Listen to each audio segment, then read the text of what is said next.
persevering. Adjutorium nostrum in nomine Domini. Libertas Praestantissimum. Encyclical of Pope Leo XIII on human what? Liberty. What year? 1888.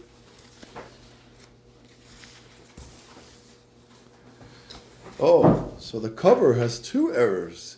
Does? It's June 20th, 1888. The cover of this publishing of the encyclical has April 20th, 1884. So it's two errors. I don't know how they didn't catch that. That's St. Michael's MIQ Press. That's CMRI. Oh, in Spokane, Washington. Well, they must have been in a hurry or something. All right.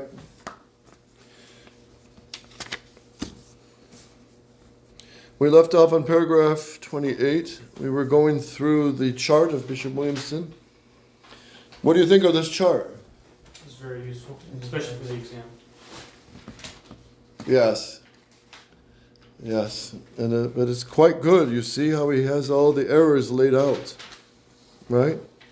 Freedom of worship, freedom of speech, freedom of teaching, freedom of conscience. When do you ever hear this? That these things are condemned? When? When reading this. Yeah, only, and even in most novice ordo or even conservative seminaries, they're not going to cover this because it's too uncomfortable. It's too against the grain, against the current.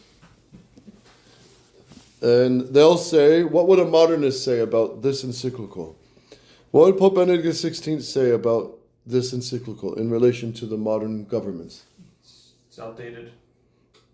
I would say it's an outdated way of thinking. Would he say it was true? He'd find some subversive way.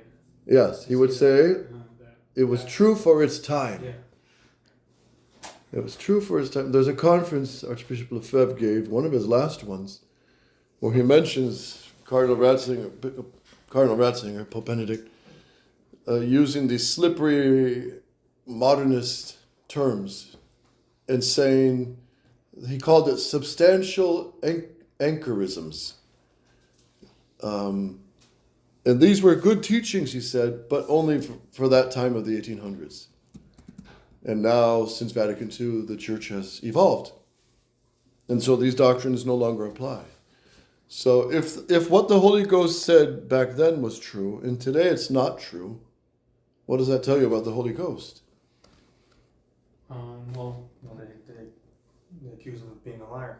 Yeah. They accuse him of being a liar, yes, and self-contradictory. Because these are principles. They're not just fashions, they are principles. And this is what he sets to prove throughout the whole encyclical. It's built in nature. It's built in the nature of things. Paragraph 28. Is that where we left off? I think so, yes. Pick it up, please, Tony. The Church, indeed, as facts have everywhere proved, looks chiefly and above all to the defense of the Christian faith, while careful at the same time to foster and promote every kind of human learning. For learning is in itself good, and praiseworthy, and desirable. And further, all erudition, which is the outgrowth of sound reason, and in conformity with the truth of things, serves not a little to confirm what we believe on the authority of God. The Church truly, to our great benefit, has carefully preserved the monuments of ancient wisdom, has opened everywhere homes of science, and has urged on intellectual progress by fostering most diligently the arts by which the culture of our age is so much advanced. Lastly, we must not forget that a vast field lies freely open to man's industry and genius, containing all those things which have no necessary connection with Christian faith and morals, or as to which the Church, exercising no authority, leaves the judgment of the learned free and unconstrained. Yeah, leaves the judgment of the learned free and unconstrained. 29, go on.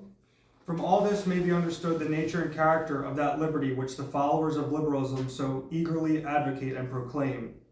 On the one hand, they demand for themselves and for the state a license which opens the way to every perversity of opinion, and on the other, they hamper the Church in divers ways, restricting her liberty within narrowest limits, although from her teaching not only is there nothing to be feared, but in every respect very much to be gained.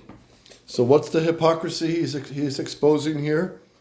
They want liberty or a license for themselves to say or teach whatever they want, but they restrict the church in its own teaching. Yeah, they forbid the church to have schools. They have some of them heavily tax them, and then tax them out of existence.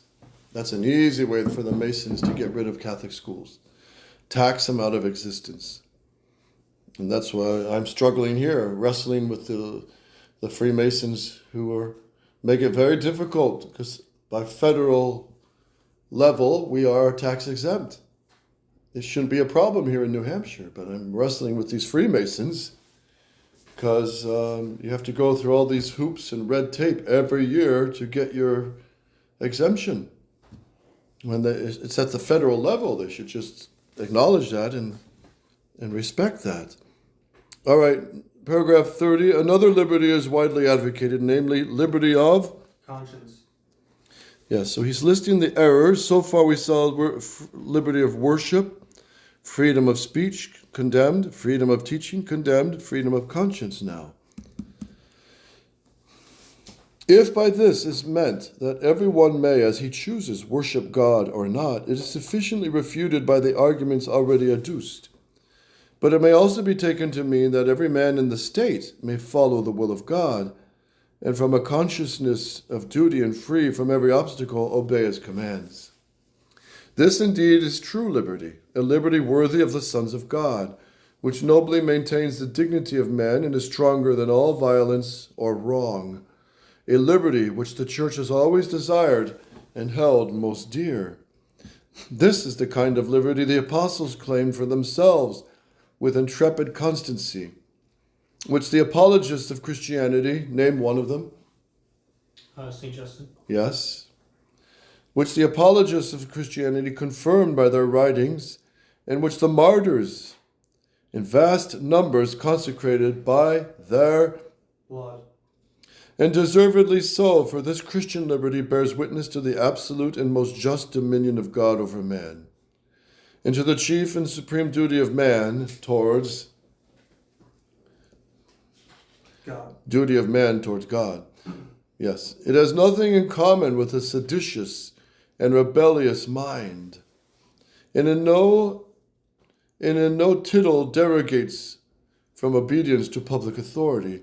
For the right to command and to require obedience exists only so far as it is in accordance with God. The authority of God. Yes. And is within the measure that he has laid down. But when anything is commanded which is plainly at variance with the will of God, there was a wide departure from this divinely constituted order, and at the same time, a direct conflict with divine authority. Therefore, it is right not to Obey. Yes. So when a law is given by the state that goes against God's law, we cannot obey it. And that goes, we have to say this now, that goes now within the church. If the Pope, by his private opinion and private judgment, enforces on us a new religion, new mass, new sacraments, we have to disobey and remind him, you have no right to invent a new mass. You have no right to overthrow what Christ instituted. 31, Anthony?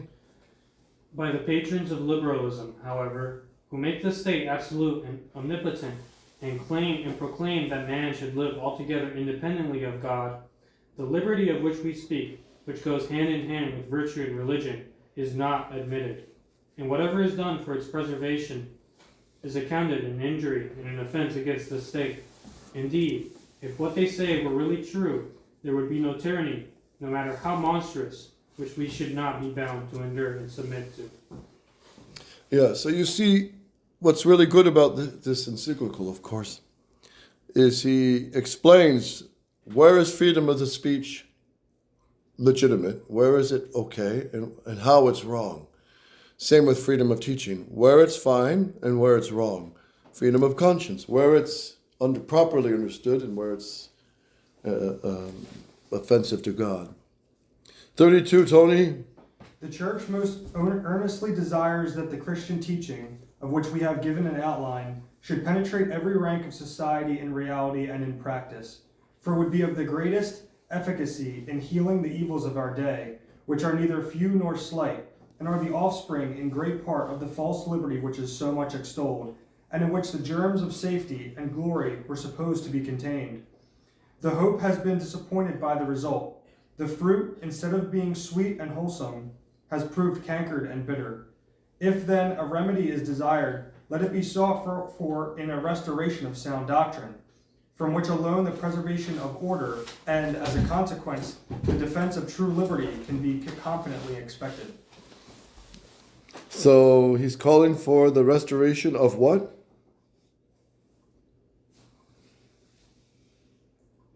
Restoration of, sound doctrine. sound doctrine. Sound doctrine. So the popes always, the good popes, always come back to sound doctrine. Doctrine, doctrine, doctrine, doctrine. Because from doctrine flows everything else. From good doctrine flows good morals. From bad doctrine flows bad morals, right? And absurdity. Yes. So it's the same in the crisis of the church right now. The Archbishop Lefebvre, he called for Rome must come back to sound doctrine. Come back to sound doctrine. Come back to the tradition. Come back to the ancient magisterium. And it still applies now. How do you solve the problem in the church? Yes, we must obey Our Lady of Fatima and all that. But what does she require? It's come back to sound doctrine. Come back to sound Catholic doctrine. True tradition, in other words. So the true friends of the church are not those who try to make deals with modernist Rome and have our Latin Mass, and then we have to accept the new Mass as legitimate, accept some of Vatican II. That's not the solution. They're enemies of the church. The new the new SSPX, in its present position of compromise, since the 2012 doctrinal declaration and the 6 conditions for the agreement with modernist Rome, they're now contributing to the destruction of the church. People are shocked to hear that, but it's the truth. If you were a priest and you were saying the Latin Mass and had pre-55 even and had a wonderful parish, but you accepted the new Mass as legitimately promulgated and you accepted the Vatican II enlightens tradition and tradition enlightens Vatican II, you accept the new Code of Canon Law with no distinctions, would you be contributing to the destruction of the church? Yes. Yes, you are. But you never preach it. You still have the Latin Mass, but it's deviating from sound Doctrine. So Cardinal P, the great champion of anti-liberalism, who was admired by St. Pius X. St. Pius X said, I read a bit of him every day. And he said, the battlefield of the future is on doctrine. And the church's battlefield is doctrine. And if you lose on doctrine, you lose the war. If you hold fast to doctrine, you're going to win the war. And that's what the Catholic resistance is all about. Just hold fast to Catholic tradition, the way Archbishop Lefebvre did, with no compromise. So the Pope calls for the restoration of what? Sound doctrine. Of what? Sound doctrine. Of what? Sound doctrine. Yes. It's very, very important. Very, very, very important. And what puzzles me is all the priests of the SSPX, they all studied these encyclicals. We all studied these in the seminary. And they all know this, sound doctrine, so why can't they say to Bishop Follet, come back to sound doctrine, condemn your errors, condemn your doctrinal declaration, condemn all your compromises with modernist Rome, and retract and publicly correct your, we accept 95% of Vatican II nonsense. They all know better. And then with Bishop Williamson and the fake resistance, they never spoke out against his promotion of the new Mass and new Mass miracles. And oftentimes it's just false human respect, right? Anyway, pray for all of them. And we must pray to Our Lady to keep sound doctrine. All right, next paragraph. Where were we? 33. Yes, go on. Anthony? Yet, with the discernment of a true mother, the Church weighs the great burden of human weakness, and well knows the course down which the minds and actions of men are in this our age being borne. For this reason, while not conceding any right to anything save what is true and honest, she does not forbid public authority to tolerate what is at variance with truth and justice, for the sake of avoiding some greater evil, or of obtaining or preserving some greater good. God himself in his providence, though infinitely good and powerful, permits evil to exist in the world, partly that greater good may not be impeded, and partly that greater evil may not ensue. Okay, there is a kernel of incredible wisdom right there. Repeat it. God himself, in his providence, though infinitely good and powerful, what does he do? Permits evil to exist in the world, partly that greater good may not be impeded, and partly that greater evil may not ensue. So in God's wisdom, he doesn't approve, but he permits evil to draw a greater good most of the time. So a lot of people who have a very shallow faith, they're troubled by this. Why did God allow my son to die? Why did God allow my husband to die? Why did God allow my wife to die? Why did God allow this sickness? Why did God allow this or that? Well, sometimes he permits evil to happen to draw the greater good. So if there wasn't for the evil threatening and torturing St. Lucy, we wouldn't have had St. Lucy. So the evil manifests the good. The evil men manifest the saints.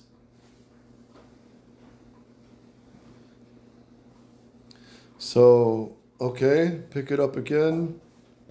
In the government of states, In the government of states, it is not forbidden to imitate the ruler of the world, and, as the authority of man is powerless to prevent every evil, it has, as St. Augustine says, to overlook and leave unpunished many things which are punished, and rightly, by divine providence. yes, another wise kernel here. So our Lord God does not seek out and destroy every single sin and fault and punish and sin and transgression. He tolerates a lot. He tolerates a lot. So the Pope is saying here, so the state must also tolerate certain evils. And St. Augustine mentions in some states, he says it's wise that the state turn a blind eye to houses of prostitution. He says, let them be in their gutter, let them be way off down in the pits of the city. But he says it's better that the state just tolerate that and not let it spread, but tolerate that. Because he says then lust would spread throughout the whole world. So God permits some evil to draw the greater good. So Pope Leo XIII is here saying, let the governments imitate divine providence, that permit some evils to draw the greater good or to avoid a worse evil. Because there's always going to be evil men, there's always going to be malicious people. But the Pope is saying, but the state cannot allow false religions to spread. He cannot allow the freedom of conscience. That is the spreading of false beliefs, which is the most dangerous. Go on. But if, in such circumstances, for the sake of the common good, and this is the only legitimate reason, human law may, or even should tolerate evil, it may not and should not approve or desire evil for its own sake, for evil of itself, being a privation of good, is opposed to the common welfare, which every legislator is bound to desire and defend to the best of his ability. In this, human law must endeavor to imitate God, who, as St. Thomas teaches, in allowing evil to exist in the world, quote, neither wills evil to be done, nor wills it not to be done, but wills only to permit it to be done, and this is good, end quote. This saying of the angelic doctor contains briefly the whole doctrine of the permission of evil. Yeah, very, very delicate but very wise. God neither wills evil to be done, nor wills it not to be done, but wills only to permit it to be done, and this is good. So you're touching the wisdom of God. He doesn't want evil, but he permits men to have free will. So,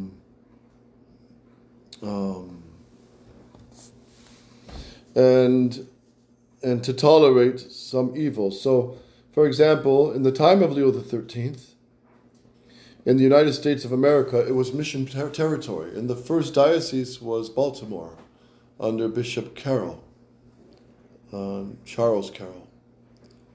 And he believed in separation of church and state. He was very liberal-minded, and so was Gibbons at the time. Well, Charles Carroll was before Leo XIII, and then Gibbons was Cardinal at the time of Leo XIII. So, the American Catholics could tolerate the evil that you had separation of church and state. And they could grow, they could spread their religion. And they were persecuted in many places, right? In Boston, they burnt an Ursuline convent of nuns with a girls' school. The nuns had to escape. In Philadelphia, the Know-Nothings, Protestants burnt St. Augustine Church and some other churches. And all throughout the East, they were burning churches, threatening. And in Maryland, the Catholics could be free to worship without being threatened with violence. All right. So, Pope Leo XIII writes in two encyclicals, Testem Benevolentiae and Oceani Longinqua. These two encyclicals, he condemns Americanism. What is Americanism? It has several aspects, but one of them is accepting the Masonic principles and saying nothing against them. And the other aspect is pure activism. So we don't need contemplative orders. We don't need contemplative monasteries and convents. America is an active ground, so all we need is active orders, hospitals, schools, and those kind of things, those kind of aspects of the religious life. So, but Pope Leo XIII says, he kind of slaps Cardinal Gibbons on the hand and says, although the Catholic Church is growing in the United States, and God has blessed it abundantly, because it's growing, and the faith is spreading, and the missions are spreading, and they're building churches and good schools, and more nuns are coming in, right? There was a really true good growth in the United States. And many Protestants and non-Catholics and pagans, like the Indians, they could see the goodness of the Catholic Church and all its good fruits. So Pope Leo XIII had to correct the clergy and say, okay, although the church is growing, you cannot agree in principle with the liberal errors. You cannot accept as a principle separation of church and state. You must fight against that. And he says it would be better if the civil laws supported the true religion. In other words, it'd be better if you had a Catholic United States. Catholic state, Catholic government. But seeing that's not possible right now, and it's unreasonable right now, it's a tolerated evil. You can tolerate this. But your goal as bishops and priests, your goal must be to have a Catholic state. You must work for that. You must aim for that. You must teach this. And without revolution, without civil war, but peacefully teach the reign of the Sacred Heart of Jesus. And when people get this in their head, in their heart, and see the good fruits, then you will eventually have a Catholic state. Do you see the difference? So tolerating separation of church and state and all these errors is one thing, but you always keep the goal to go for, which is the social reign of Christ the King. Yeah, I think it says it well here. Tolerate but never approve. That's right. Tolerate but never approve. So the error of the Americanist clergy was to approve these liberal errors and the Masonic errors and never fight for a Catholic state. Never preach it, never teach it. And that's why really when Archbishop Lefebvre, in the United States, when people started reading Archbishop Lefebvre, it was like a whole new revelation. We never heard in the United States that the state must be Catholic. The state must protect the true religion and profess it. We never heard this, most Americans, because the clergy sold out back in the time of Bishop Charles Carroll and Gibbons, Bishop Gibbons, Cardinal Gibbons. Cardinal Gibbons as a gift for Pope Leo XIII, he had the Declaration of Independence written out in red, white, and blue ink, and he sent it to him. And I mean, he just was in the clouds. And he wrote a book called Faith of Our Fathers. And in the first printing, he realized it offended some of the Episcopalians. So he retracted it and put out a second printing, which took out what offended the Episcopalians. What was the book about? Faith of Our Fathers? Yeah. It's basically an explained catechism. And it could be good, but he did what they did with the new Mass, took out what offended the non-Catholics. So they try to make the Catholicism look appealing, like a Big Mac Happy Meal, without teaching the full truth. And this is something the clergy failed. The American clergy were infected with liberalism, and they really believed the Americanist system is the ideal. It is the ideal to teach Europe that our system is the best. Separation of church and state, the state not professing any religion. This is the best democratic system. And it's not. It's not the best. The proof is, look where we're plunging right now. Nosedive right into the swamp. So this is what America needs right now in the whole West, is priests who will preach the reign of Christ the King and preach these good doctrines and teach it in the schools and teach it to, especially the men who will be the leaders of tomorrow. All right. Paragraph 34, Tony. But to judge aright, we must acknowledge that the more a state is driven to tolerate evil, the further is it from perfection, and that the tolerance of evil, which is dictated by political prudence, should be strictly confined to the limits which its justifying cause, the public welfare, requires. Wherefore, if such tolerance would be injurious to the public welfare and entail greater evils on the state, it would not be lawful. For in such case the motive of good is wanting, and although in the extraordinary condition of these times the Church usually acquiesces in certain modern liberties, not because she prefers them in themselves, but because she judges it expedient to permit them, she would in happier times exercise her own liberty, and by persuasion, exhortation, and entreaty would endeavor, as she is bound, to fulfill the duty assigned to her by God of providing for the eternal salvation of mankind. One thing, however, remains always true, that the liberty which is claimed for all to do all things is not, as we have often said, of itself desirable, inasmuch as it is contrary to reason that error and truth should have equal rights. Yes, so it's a delicate balance here. All right, so here's an example. Archbishop Lefebvre, he speaks of the schools that they had in Africa. And they had Catholic schools. But many of the Muslims respected the Catholic schools and Jews, and they wanted their children to go to the Catholic school. And Archbishop Lefebvre said, well, the bishops had to keep an eye, because they did accept Muslims into the school and Jews, but they had to keep them a minority. Because if there were more Muslim students than Catholic students, it would have the opposite effect. And the influence would be negative, right? So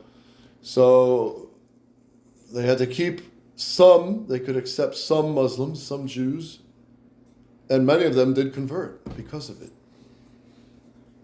But they couldn't let it get out of hand. So that's an example of toleration of certain evils to bring about the greater good. But if you don't keep an eye on it, it could be, as he says, the more a state is driven to tolerate evil, the further it is from perfection.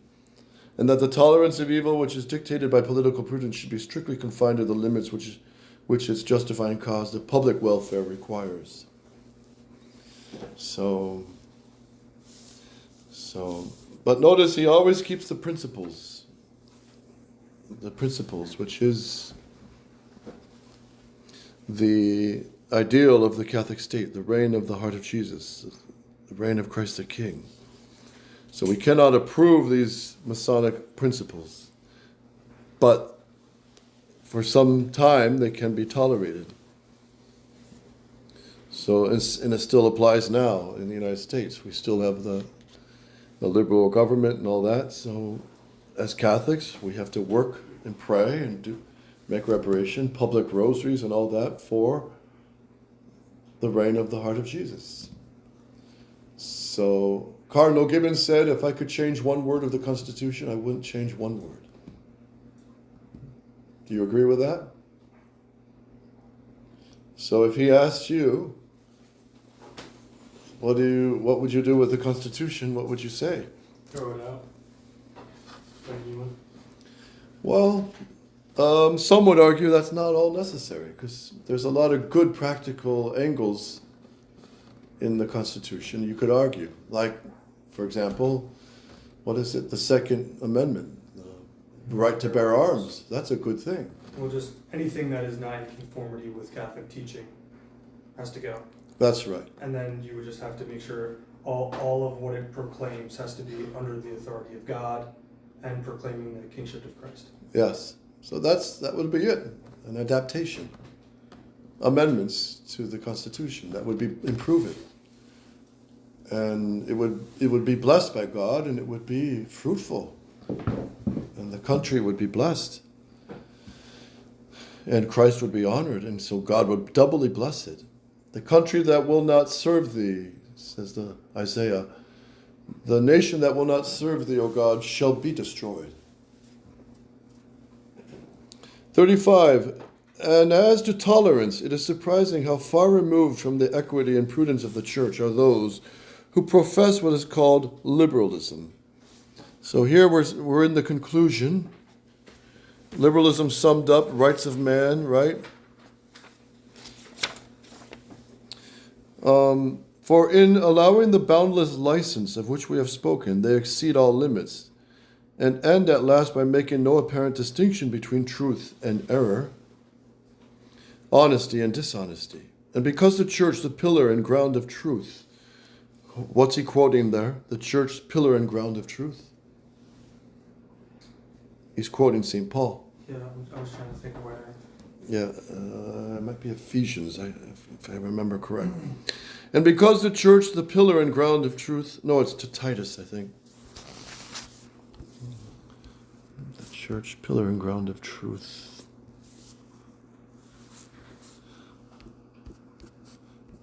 And he calls it the Church, so, because a lot of people think that Christianity is this nebulous, churchless, institution-free entity, but it's not. It's a real living church. I want to say that phrase, as far as pillar of truth, is also written in the book of Acts, if I'm not mistaken. 1 Timothy 3:15. The church is the pillar and ground of truth. 1 Timothy 3:15, that's what it is. I read on. And because the church, the pillar and ground of truth, and the unerring teacher of morals, is forced utterly to reprobate and condemn tolerance of such an abandoned and criminal character, they calumniate her as being wanting in patience and gentleness. Oh, you're intolerant. The Catholic Church is intolerant. Well, when it comes to doctrine, yes. When it comes to people, she's very gentle. Liberals are the opposite. Are they intolerant or tolerant of all ideas? Intolerant. No. A liberal, is he intolerant or tolerant of all ideas, good and bad? They tolerate everything. They tolerate all false ideas. Well, they tolerate everything, but then they're also intolerant towards Catholicism. Yeah, that's what I meant. Right. Yeah. They're intolerant towards truth. Right. They're intolerant towards people. They're cruel to people. Right? Abortion is a prime example. They calumniate her, the church, as being wanting in patience and gentleness, and thus fail to see that in so doing they impute to her as a fault what is in reality a matter for commendation. But in spite of all this show of tolerance, it very often happens that while they profess themselves ready to lavish liberty on all in the greatest profusion, they are utterly intolerant towards the Catholic Church by refusing to allow her the liberty of being herself free. And that was the case in the early United States. In Boston and parts of Philadelphia, they wouldn't tolerate Catholicism. It was banned. That's why I love Cardinal Bishop John Hughes. He was in the late 1800s under Pius IX. And he stood up in St. Patrick's Cathedral in New York City and said, rumors are circulating that the know-nothings in Protestant groups want to burn down another Catholic church. And he says they justify this by saying that the Pope has spies on the Mississippi River, and he wants to take over the United States. And Bishop John Hughes says, well, this is no secret at all. Christ himself commanded, go preach to all nations, including the United States. So yes, we do want a Catholic military, a Catholic Congress, a Catholic Senate. We do want a Catholic country and constitution. This is no secret whatsoever. And he went on to say, if any Protestant dares to touch one more church in my diocese, and the Diocese of New York City was very huge. It was basically all of New York, probably up to even New Hampshire. If anyone dares to touch one of my churches, there won't be a Protestant church standing in my diocese. So they called him Dagger Hughes. He's buried next to Bishop Fulton Sheen in St. Patrick's Cathedral. They're buried in the same crypt. Now that's the kind of bishop the United States really needed. Did we go to see that cathedral? Not yet. We will. Maybe on the Cassock trip. New York City might be a separate trip because you can see St. Francis Xavier Cabrini. Her bones are in the wax body. So that would be wonderful to venerate. And then there's some beautiful churches in New York City, equal to Rome. And then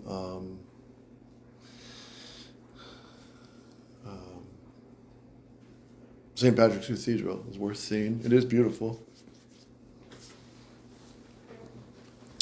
So you see, if the seminarians of yesteryear, in late 1800, in the early 1800s, mid 1800s, late 1800s, were studying this, America would have had a different direction. If the clergy and bishops really taught, fostered, encouraged, and preached the Catholic state. And now, at some point, there would be a clash.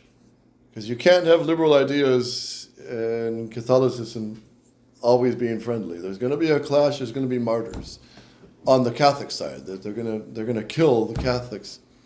But martyrdom is the seedbed of the spreading of the faith. Anyway,